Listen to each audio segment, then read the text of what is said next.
Irreverent, entertaining, cool. You're listening to LA Talk Radio.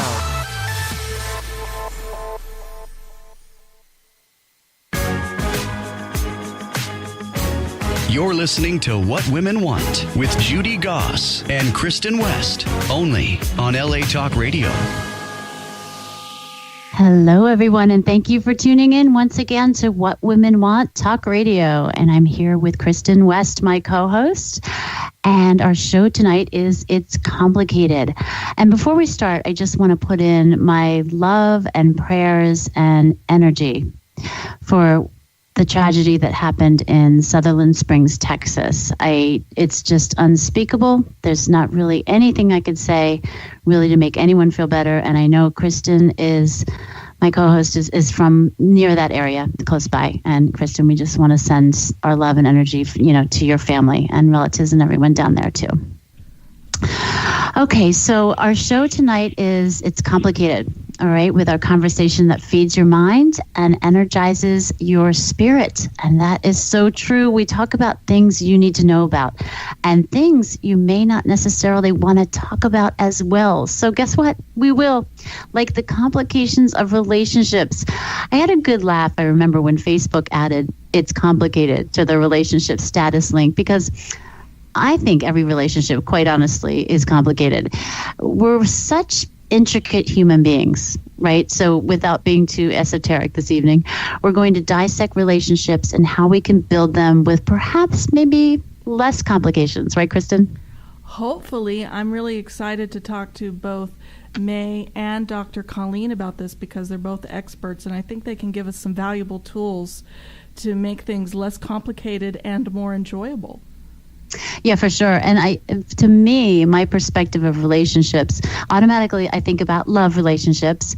But if you really do kind of get into it, relationships are on social media, right? I've had friends for years on social media that, sometimes I don't even meet in person. And, relationships with our friends and our coworkers, and there's just so many kinds, let alone the complications. So I'm not an expert on this subject. I'm excited to hear from them too.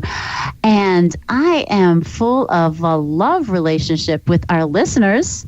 For 3.5 years, we've hit almost 1 million downloads. And guess what? We're now on YouTube. So right after the show, go straight to YouTube and subscribe to us, or visit whatwomenwantradio.com and select iTunes, Google Play, or LA Talk Radio's website archives. So many choices there. We're all over the place. So make sure you subscribe to us so you don't miss one show. So my background comes from being a TV host and a regular contributor on NBC and Fox. I founded the company What Women Want Networking 6 years ago. WhatWomenWantNetworking.com. And we just hosted our first national conference in Atlanta last month. We have several regional chapters spanning from coast to coast with What Women Want Networking. So come visit us in person at a chapter in your area, or create one if you don't have one. It's such a blast. And I'm also a St. Martin's Press author and the mom of teenage twin girls. So let me tell you, I can tell you about complicated relationships right there. And Kristin, you have such an incredible background of award-winning acting, producing, and screenwriting. Please tell us about your latest projects and what you're up to, your recent film festival success in San Diego and Las Vegas. My gosh. Well, I'm very excited because on Halloween weekend, my screenplay, Likeness, which I wrote with Ariana Wolf, was a finalist at their screenwriting competition. And wow. I'm really excited about that project. I think that's going to be a great thing for everyone that's getting involved with that. And Seeking Valentina actually just finished up its film festival run at the Hollywood Dreams International Film Festival in Las Vegas. And it was really exciting for us. We were nominated for multiple awards. And it was just great to really see and experience the success of that film as well. Yeah, for sure. I mean, you started this whole career, I think, just really out of the desire of wanting to be an actress, right? And that led to producing and screenwriting? Or did you kind of have this vision from the beginning? I'm curious. Now I'm interviewing you. I just, my first love had always been acting. I was theater nerd girl in high school. And then I realized that in order to create the kinds of work I wanted to create, that I should get other skills. And I kind of had a knack for producing and line producing. And I've always been very literary, so I just dipped my toes into a bunch of different things and found some new talents and really created a lot of relationships with that too, with coworkers and making films with friends and friends who became coworkers and coworkers who became friends. So it's turned out really well for me. That's fantastic. I did the same thing with this radio show, right? So I wanted to create something that, I could do myself, right? Cast and produce and create relationships. And it's so great when you kind of segue into something else that has to do with, your dream and vision in the first place. So, and relationships, I feel like, is the foundation for just about everything. So let's bring on our first relationship expert, Mai Vu. She's an international speaker, a master coach, and the best-selling author of The Divorced Mom's Guide to Dating. She's been seen on CBS, NBC, Fox, and featured in Entrepreneur magazine. Mai is a lifestyle expert on love and relationships and has helped hundreds of women find what she calls, quote, happily ever after for real this time. Welcome to the show, Mai. Thanks so much. Good to be back again. First I want to thank you for being a huge supporter of What Women Want at our national conference last month. Your workshop was phenomenal and actually inspired me for the topic of this show, believe it or not. Yes, thank you so much for thank you for inviting me. It was such a blast, and the women that showed up at your conference were so high quality, so much fun, heart wide open. It was so easy to create friendships and network, and I could just see coming back year after year. It was wonderful. Oh, well, thank you. But you create that space for someone to be open like that. Because I sat in one of your workshops and it was absolutely fantastic. And you really, encourage women to come out of their shell and be genuine, right? And really look at what they're going through and how to apply it to their life. So let's start off with exactly what you do. Tell us what's behind coaching someone that's maybe looking for a soulmate or that has been hurt and is trying to recover from a relationship. Yeah. Oh my gosh. Do we have 2 days? I would love to tell you. and I think just to be to the point, especially to the show's title, it's complicated. The reason why relationships are complicated is because we go at it from a very disempowered place of ourselves. We are so, what I call, we're in our trapped peasant way of being, where we feel that we don't have any choices, that we walk on eggshells trying to please everyone, and no matter what we do, we're not good enough. And so we try to be in relationship from that place, and we assume that the world is not a safe place and that we won't get the love and support that we want. And so we make it complicated from that starting point. And what we think is what we get, right? We also learned that at the conference too. And that seems to be a kind of running theme that Kristin and I keep coming back to every show, right? What we think is what we get. Yeah, and it's complicated because it sounds so simple, right? It sounds like we should be able to fix that, but the simplest and most important step every human being that I have come across in my work skip over, which is the step of really listening to yourself and feeling your own pain and having the patience and the acceptance of that, and just being with our own pain for 5 good solid minutes. And then from there we will heal ourselves, and then we can open up into a much more gracious and accepting and ease easy place, but we don't. We are so impatient with ourselves. We judge ourselves, we shoot ourselves, and then we shove ourselves out into the world and try to form relationship, do business, or get an intimate partners and all this stuff. And we wonder why it all goes to, the toilet. Well, I'm sure it takes more than probably 5 minutes, but what would be the first step that we kind of look inside ourselves or go inside ourselves to figure out how to pull that out? Does that make sense? The first step that is so simple and yet we have very little patience for is simply assume, oh my gosh, I must be scared right now. Let me tend to that part of me that is scared right now. So awareness. Tell me. Well, asking yourself, tell me, little girl inside, what are you afraid of? Oh my gosh, I'm afraid I'm going to mess this up and I'm going to, be banished forever and they won't like me and all that stuff. Just to even listen to that part cleanly and then to have compassion to say back to ourselves, oh, honey, I'm so sorry. I get it. This is scary for you. This step is so simple and yet people skip over that all the time.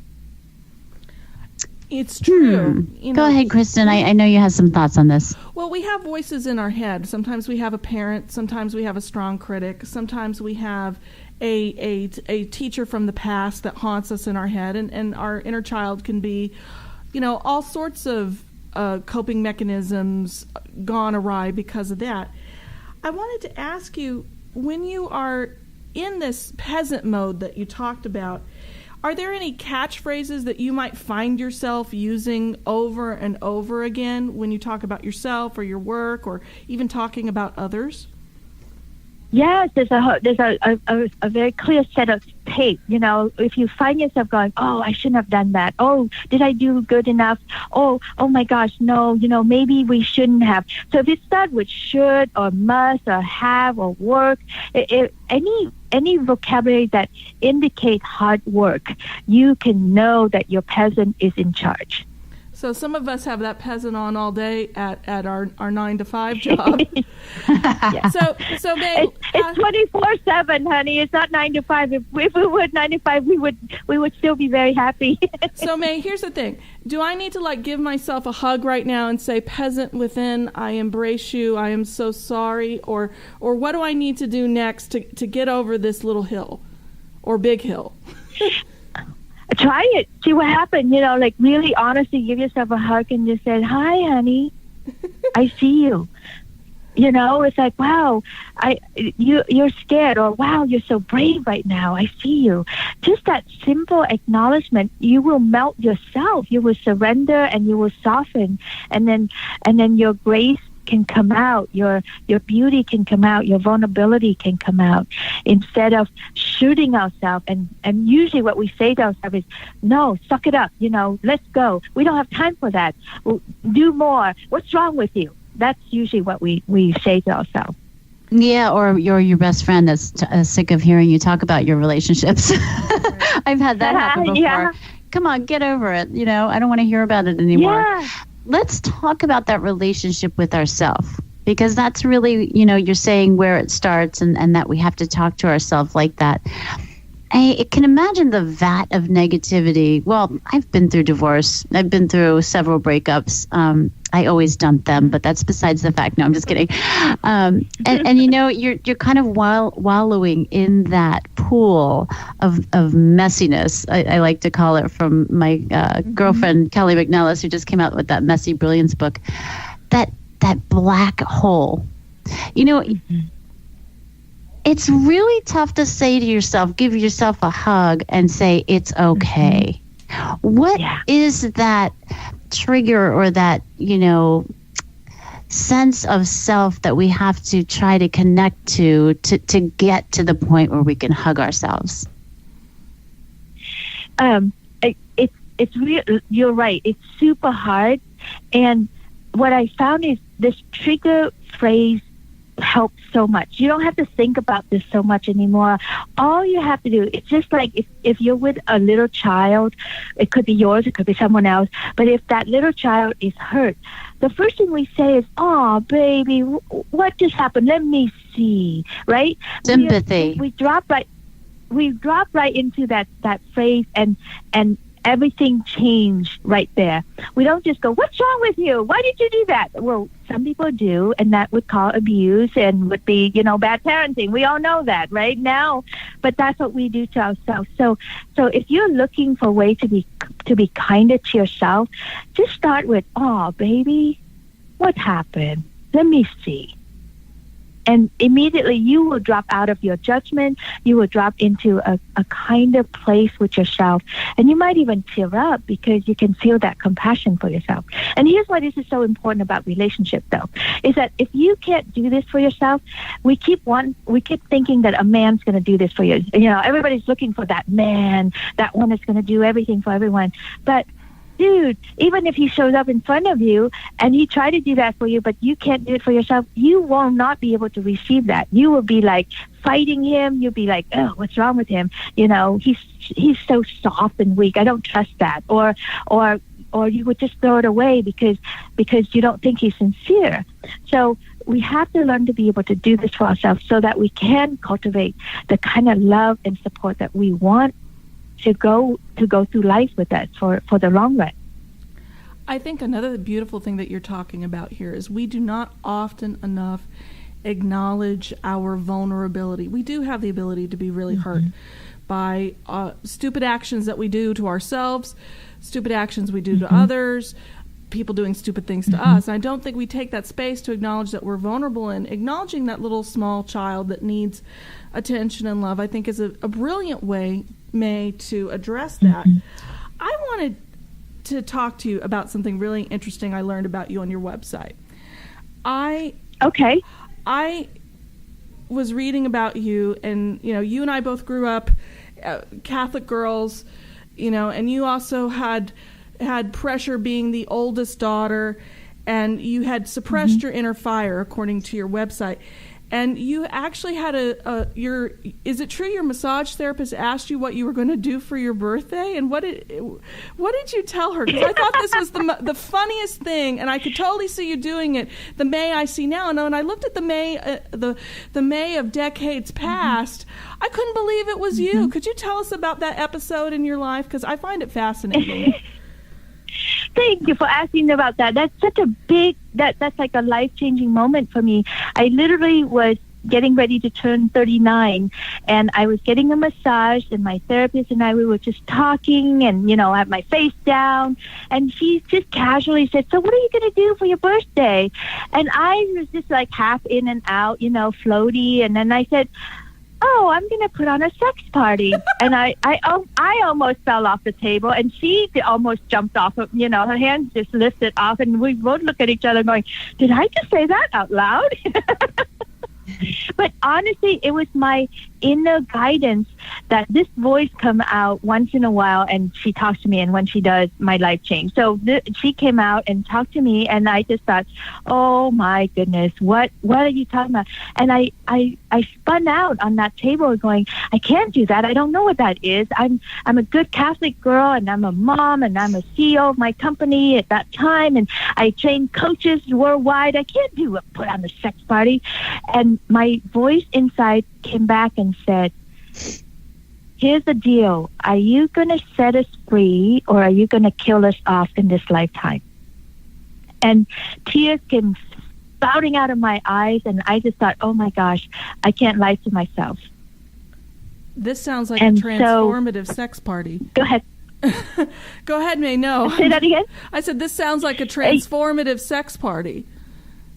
It was. I mean, I created the most amazing party. I knew nothing about this world at all. And I came home first. I told my husband then, and he was like, "Okay, I'll help you," which almost floored me also. And it was one thing after another that was so amazing to put this on. It's like even the place that to host me, I asked my not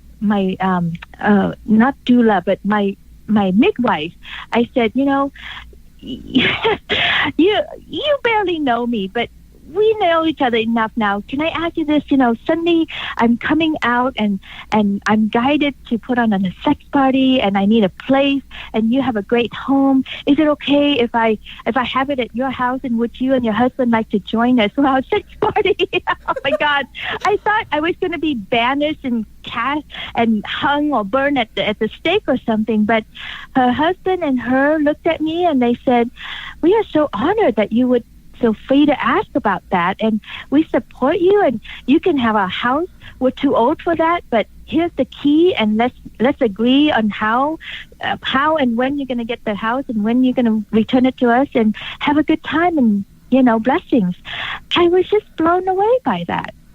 Well, how do we find that like sexy one after another? Yeah. Well, how do we find You're not going to ask her how you get invited to one of these things, are you? No. I was going to ask her how do we find that sexy inner voice. I want that voice to talk to me. The truth is, I think we all have that sexy inner voice, and she talks to us all the time. But because we are heavy duty in our hardworking peasant mode, we don't hear that, and we shush it, and even if we hear it, we pretend to ourselves that we don't hear it. Mm. Well, we have so many voices that we're listening to. I can't imagine. It gets complicated, right? Yes, How do we know what voice to listen to? We only have a few more minutes, and I want to talk about your 2-day program too, but I just want to get your opinion on, all of these voices in our heads are going every which way. How do we know which one to kind of grab onto and ride off into the sunset with? Yeah. So what I have discovered over and over, I've been living this for 20 years now, is that you listen to the most ridiculous voice in your head. The voice that when you go, that doesn't make sense, that's the voice you should listen to. Like, suddenly in August of this year, I got this voice that said, you should go to Florida and put on your event there. And I just thought, okay. So I put on a tour and just start going to Florida. I know very little women here, but I am, and it's going to happen. And I was just about to ask you about that. Tell us about this 2-day event. Is this your first 2-day event? Because I know you have a ton of workshops and other things going on. Yeah, I usually do my 2-day event. It's called Hot Life, Hot Love. Mm-hmm. So that I can show you how to create the life and the love that you really want instead of the one that you have that you settle for. And then I've been doing it in California and in Sweden. But this year, my voice said, go to Florida instead of Sweden. So I turned down Sweden. Oh, so this is not this is your first 2-day in Florida. Okay. So what do you do at these events? Tell me what you like, workshops or exercises, or what is it? What goes on? Or can you say? I show internet, so you can women, tell me everything. Okay. I show women the blueprint to creating the life that they really want. Step by step. First, I explain my signature concept, the 3 Ps, which is awesome. And I just talked a little bit about the peasant part, but there's your 2 best friends that most people don't know about, which also will answer your question, which voice should we listen to? This is the voice that you need to listen to. And I show you how to make that distinction. I also will show you why your past relationship fell apart and how you can create a new one, or take the one that you have and turn it around so that it becomes hot. My favorite word in this whole planet is hot. And hot actually stands for something. It stands for heal, open, and trust. So when you are healed and you're open and you're trusting, everything is hotter in your life and it's super yummy. And so I give you the blueprint to create the life that you will be happily ever after for real this time, instead of some Disney fantasy. And that's exciting, because when other people are around you and encouraging you, it's almost like you're more committed to the fact, right? So tell us how women can find out about this, how they can sign up and perhaps see future events that you're doing too. Oh my gosh, go to my website, hotlifehotlove.com, And I have a really awesome special because since this is my first event in Florida and I wanted as many people there and get the word out, I actually am offering it for free. So go and sign up, because anywhere else I'm charging good money for it. But this one, I'm doing it very special and it's free. So check it out. You can contact me if you have any question. My team and I will answer it. It's support@hotlifehotlove if you want to email us, but go to hotlifehotlove.com. And let me tell you something. I was involved, and Kristin was too, in one of her workshops. You are just fantastic. You light up the room. You really resonate with women and what they're going through in any type of relationship. And I know it's going to be a fantastic time. So that is phenomenal that it's free. So anyone that's listening right now that is in the area in Florida, in Sarasota, you should go sign up right now. Thank you so much, Mai, for coming on the show. Thank you so much, Kristin and Judy. You guys are the bomb.com. You can't find us there yet, but I guess we should try to grab that that domain, huh? It's true. I think we should grab that domain. And I think the next thing we also have to do is get Dr. Colleen Mullen on the line. Dr. Colleen is a licensed marriage and family therapist. She's the founder of Coaching Through Chaos private practice and podcast in San Diego, California. She specializes in relationship coaching with high conflict couples, addictions, trauma, depression, and anxiety disorders. And her work and writing has been featured on Fortune, Psych Central, Everyday Power Blog, and on the Huffington Post. Welcome to the show, Colleen. Thank you both so much for having me back on. It's always a fun time. Well, we have a fun time picking your brain because we all have dysfunctional lives, and a little bit of Dr. Colleen always... Speak for yourself. Well, yes. I am highly dysfunctional. I put the fun in dysfunctional. I love listening to you talk about a variety of enlightening topics. And what we have up on the plate today, of course, is relationships and complicated relationships. And I want to get it out there right now. What's the biggest unrealistic expectation of relationships that people walk through your door with? That their partner is going to fulfill all their needs, and that they'll heal them, like heal what's broken inside, or as, the movies say, you complete me, that's, it would be nice and romantic, and but it usually means that your partner is meeting every need that you have, and that just isn't possible because as humans, we don't work all on the same schedule emotionally. Certainly, it's hard enough getting two people together that can mesh together, and then getting them where they can, be at the same place emotionally all the time is just very unrealistic. And that's usually what gets a lot of couples stuck. I like this idea of being on the same schedule emotionally. It's hard enough just to be on the same schedule physically, much less emotionally. Yes. So, I guess I'm going to have to abandon my dream that Prince Eric from The Little Mermaid is going to help me to cultivate my inner self. That's a big downer today, Dr. Colleen. But here's the other thing. I'm sorry to disappoint you, Kristin. It's okay. I'll live with myself. But here's the thing. Here's another thing I'm seeing, and I know you're really active on social media. I'm active on social media. I even hear this traipsing through coffee shops in Los Angeles. I'm sure you hear it in San Diego. In pop psychology, many people are throwing around the word narcissist. She's a narcissist. My boss is a narcissist. Yes. My ex is a narcissist. Surely we're not seeing an uptick in narcissism, are we? I don't have the numbers out there, but usually there's like a general number of how much of a population is part of any mental disorder or any illness and that kind of thing. And those numbers usually stay pretty consistent. What's happening is that we have this culture now. The reason it's the narcissism is that we have so much impulse, things. We have selfies, we have impulse buys, we have, if I want supplies for my office, I can call up Amazon in the morning and the stuff is delivered in the afternoon. Like, we don't even have to leave our houses anymore to do anything. So, there's a lot of entitlement. There's a lot of, I can have whatever I want.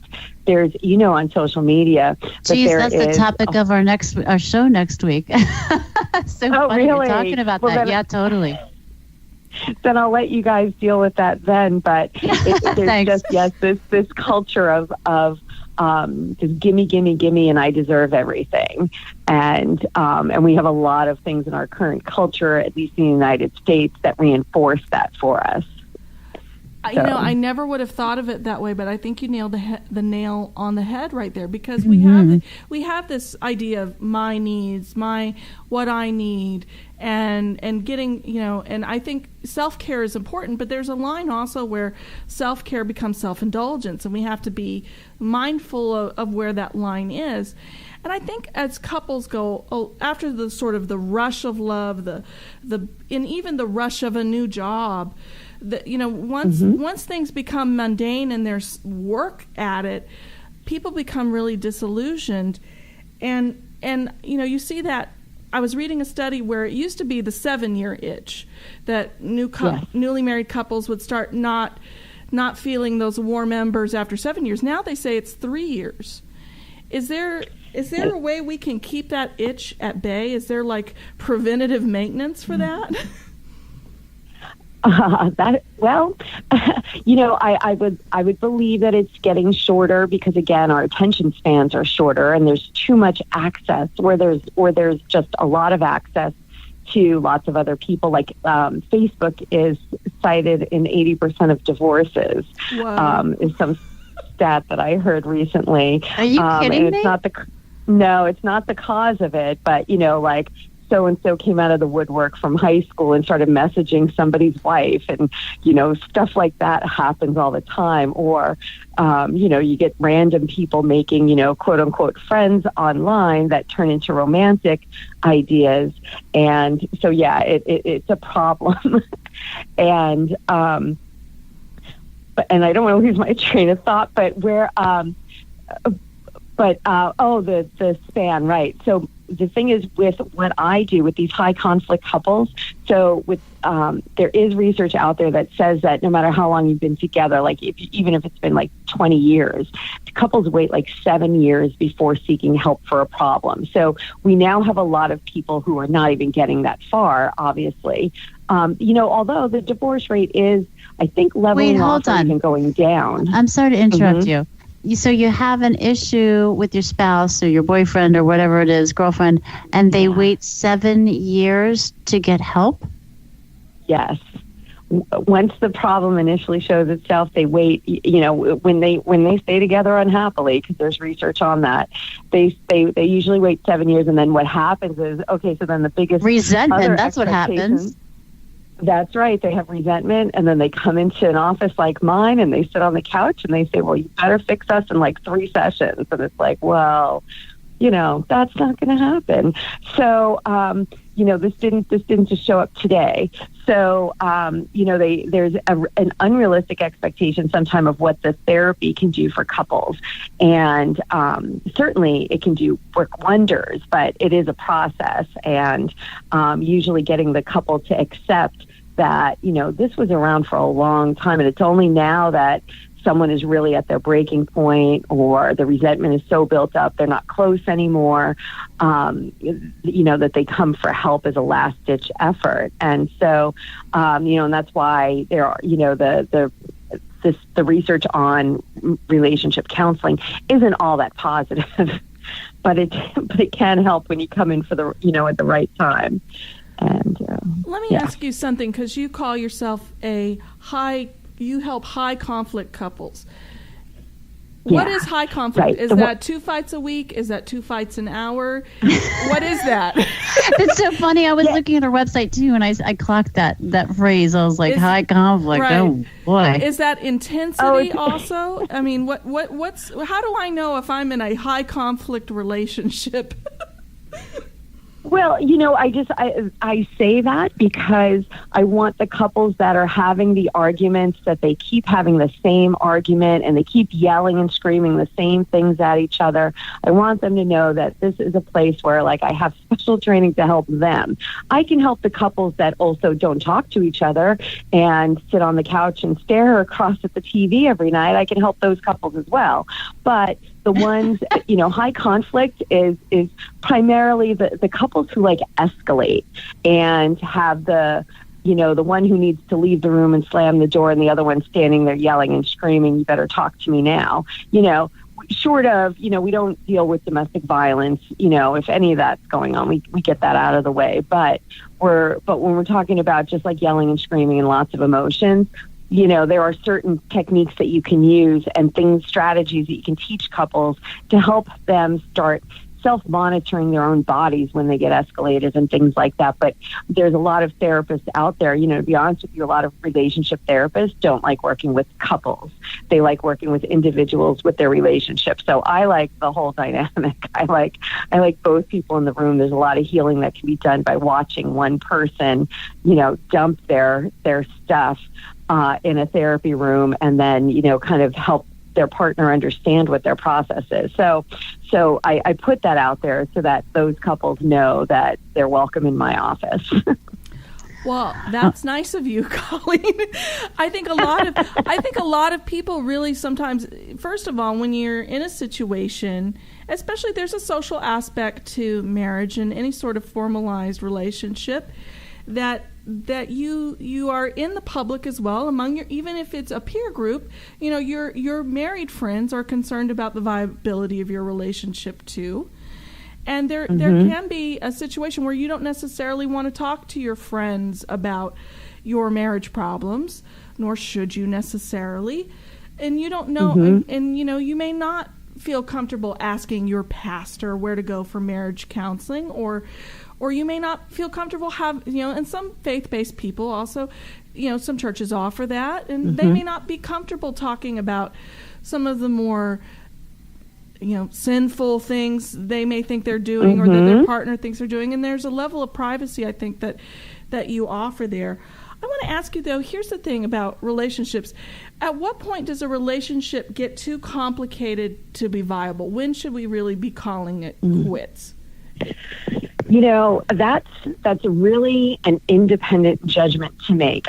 My personal take on it is that, relationships are, can be tough because, again, we both have, everybody has their own life to manage and you have your own emotions and you come in with your own baggage, and the stuff that happened along the way to you. So you have your own trigger points to deal with in the relationship. But it shouldn't involve emotional pain. Like, it can be tough and tough work. We can all like I go to the gym and I exercise really hard and that's tough work, but it's not painful. Like, I don't have remorse about doing it. When you're in a relationship, when it's at the point where there's a lot of remorse happening because you continue to do things that you then are going back to your partner and going, "Oh, I'm really sorry. I was just triggered by that. I really shouldn't have called you an idiot and, slammed the door on you." Like that kind of stuff. I mean, in the beginning, you want to catch that in the beginning. It doesn't mean that you guys can't work it out. It means like, hey, let's fix this. Let's now seek out the help that we need. And I'm sure sometimes it means, doesn't it mean each other? Also that they need to go to therapy just themselves, right? It's not always with someone, it sounds like. There's a lot, there are definitely times where people come in and the plan is to then separate the couple, like just therapeutically, and say, okay, you go do individual work, you do individual work, and we'll come back in a month and do couples therapy. A lot of times it happens simultaneously where we're doing the couples work and the person might be an individual, but there definitely, like I said before, there's healing to be done in the confines of the relationship counseling, with both people in the room. Sometimes it is individual work just being witnessed by the partner. And that can be really healing for the couple because they start to really understand, how their partner thinks and why they fly off the handle at something, and understand, oh, that wasn't about me. That was about like their critical mother when they were 5, and that we start untangling the past and the present. And Yeah, so there's a lot of healing that way. But, definitely there's, lots of times where people are referred out individually. But I like to kind of see how the couple handles the individual work in the relationship room. Is your furniture padded in your office? Actually, it's quite comfy, and lots of memory foam around the couch and lots of soft pillows. I bet. Good Lord. So my question is, there are so many neuroses and, things that you go through, and not just with couples, but with, transgender types and people who are confused about who they are and going through all of these complicated relationships with themselves, as well as other people. Mm-hmm. How do you, as a doctor, keep up with all of these trends and things that are going on? Because I feel like even my 13-year-olds are coming home, and they came home the other day, and I've heard about the transsexual, the transgender, the trans this, and it goes on and on. But there was another situation that they came home with the other day. Now, I can't remember what it was. And I thought, good Lord, I can't keep up with all of this. How do you keep on top of that? Well, I spend a lot of time on Facebook. No, I'm kidding. There's a lot of neuroses on there. Oh, yeah. and you see the opinions flying around. So, the reality is I take in what my clients bring to me. And if I don't really understand a concept, I'll ask them, and then I'll go and check in on it myself in between sessions. But I mean, if we stay up with the news, we stay up with, normal life, and we're interacting in the world. I'll say it really is kind of a rare thing. I mean, you're as a mom to teenage twins, right? Your kids are going to come home with all this crazy jargon and stuff, and you're going to go, what the heck are you talking about? But I still have one foot in work with kids. I still I'm sitting in a junior high tomorrow to assess a kid, and so I still kind of am in these different worlds, even though I sit most of the time in my private practice office. So you must learn a lot in the office, just alone in your office. I mean, with looking and learning from other people. I'm sure you learn most of what you're. Oh my gosh, I can't imagine just observing someone, right? Right. The observation stuff. But and like I said, when people come in, they'll tell me what I need to know about.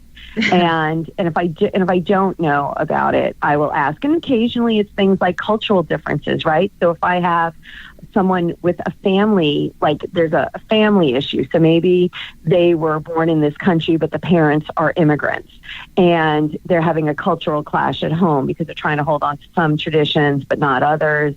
Then I'll ask them and say, can you tell me a little bit about, I'll say what I know about their culture and say, well, I know this or I know that. And I'll say, what should I know about your particular family and the way they hold on to their culture that's going to help me understand what your struggle is right now. So I'll have them actually teach me. That's really interesting. And I think we forget about that there are cultural differences in couples and in family dynamics, parent to child, that can make things really complicated. And I wanted to ask another layer of complication about whether or not open relationships can work. Are we heading down the path of splitting up if we suddenly want an open relationship, or is there a way to have an open relationship and have it work out so that everybody is happy? Well, Kristin, you always have the most fun questions. I try. I try. So, I have seen couples over the years, and I've been doing the relationship stuff about 15 years. My take is that it is very, very complicated to get. Now we're talking about 3 to more people in the same kind of emotional maturity or immaturity level that they're at to manage these relationships. Our divorce rate is so high, and we just have 2 people in a room. Put a third person in there with their emotions and their baggage. It's usually a tough go to maintain a truly open relationship where like people are maybe even living together. And I actually know some people. San Diego's got, a diverse relationship culture, and I do know some people living in those situations. But it's a tough go, and you need to have very independent people, very self-assured people, and then you also need to have thick skins because, the world doesn't really accept a lot of that very openly. I guess you can't be a narcissist then. Oh, narcissist. Well, the narcissist would love to have, it's the narcissist won't want to share their partner. Exactly. The narcissist wants to be worshipped by all of them. So the narcissist might like having 2 or 3 partners, but it would be hard for that narcissist to let their partner have a few partners.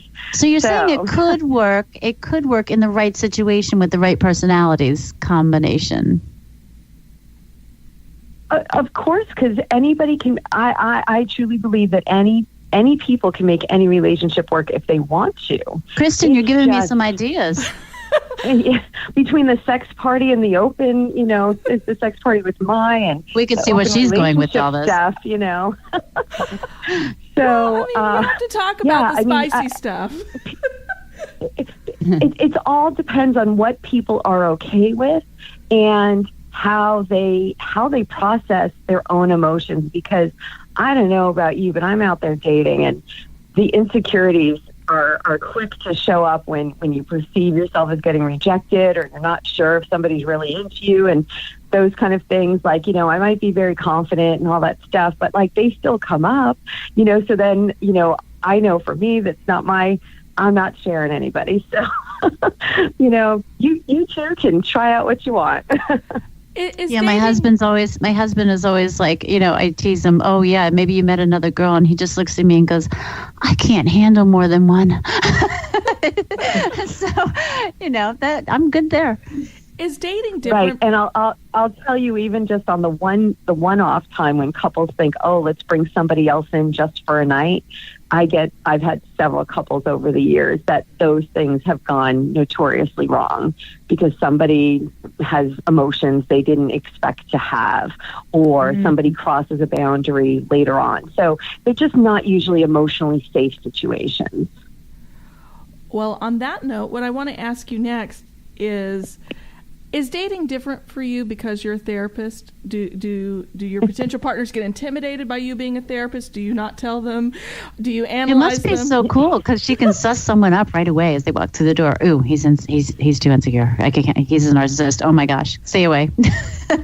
Yeah. Well, it's funny. I used to get a lot of, oh, we're on date number 4. How are we doing? And that was like in younger dating years. But now I think more so that we're all humans and, just emotional beings. And I don't want to be sitting there on a date analyzing somebody. And I don't want to turn into my partner's therapist. And I know that I have fallen into that trap in the past, and it has gone, not done well for me in relationships. And, I've had to learn to set my own boundaries and kind of recognize, oh, hey, we need to get out of this dynamic because, I can't be the one person that somebody, dumps their stuff on because they know that I understand or that I've heard this stuff before. Like, I don't want to be that person in my dating life.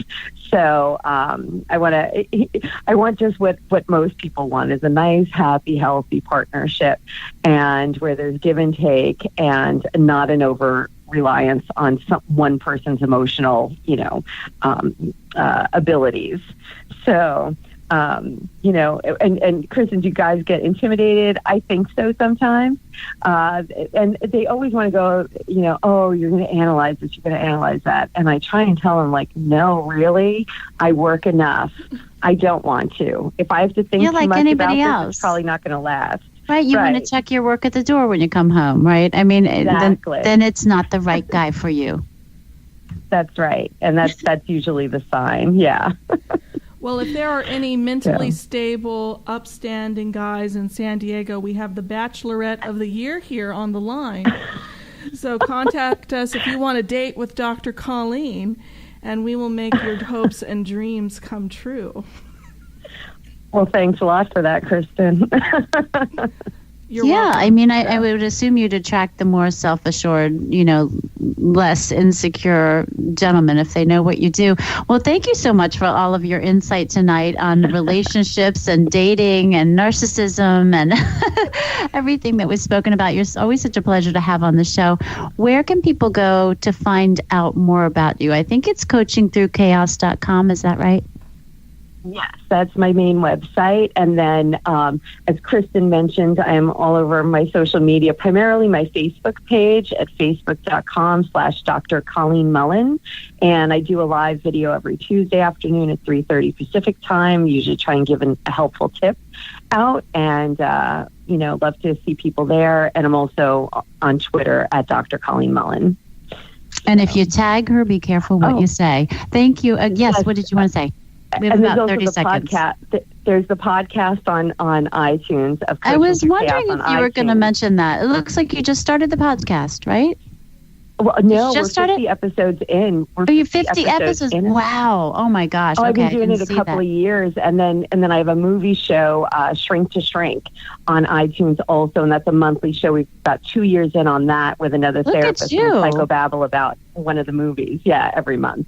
Oh, my So- gosh. I'm sure that's all fascinating conversation. Well, thank you again for coming on the show. And if you want to find out more or date Dr. Colleen Mullen, you can go to coachingthroughchaos.com and contact her through there. And next week, we're going online again to talk about online, the internet, and how convenience is becoming so expected these days. Instant responses demanded, instant packages on Amazon, no matter what we're doing or ordering or who we are. So don't miss it. Join us again next week or visit us at whatwomenwantradio.com. And thank you again for listening. Good night.